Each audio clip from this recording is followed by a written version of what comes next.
Yeah, absolutely. So, really the plot, in my mind, it's like a combination of A Bronx Tale and Breaking Bad. So the main protagonist of the story is named Costantino Caduto Jr.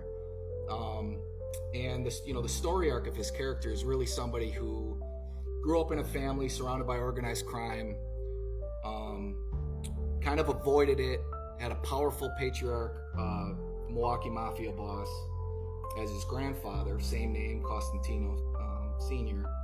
And, he kind of avoided that, went through college, had a successful business career, and then went through a traumatic divorce.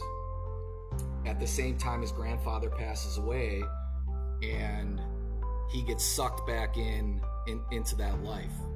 At the same time, trying to reconnect with his daughter Maddie. I mean, the things that I think people latch onto the story, and certainly the things that I love.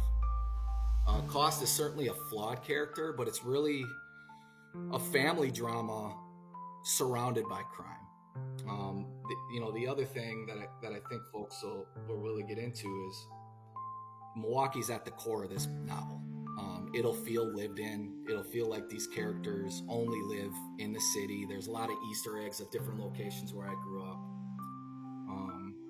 I don't mind sharing the opening chapter is the wake of Costantino Sr.'s he's kind of the specter over the novel, as opposed to a lived-in character in it, because he passes away to start the novel. But I will tell you, there are some true stories that are in that opening chapter that are really powerful. The second chapter is by and large centered around the eulogy, and Steve, it's almost verbatim the eulogy that I gave at my grandfather's funeral, which was an important moment in my life and the ability to honor him. So there's a lot of me in the story arc for sure. It's raw, it's gritty, and the stories that I love are kind of the slow burn type stories. Like the example I'll give, and I say this kind of tongue in cheek, but it's true.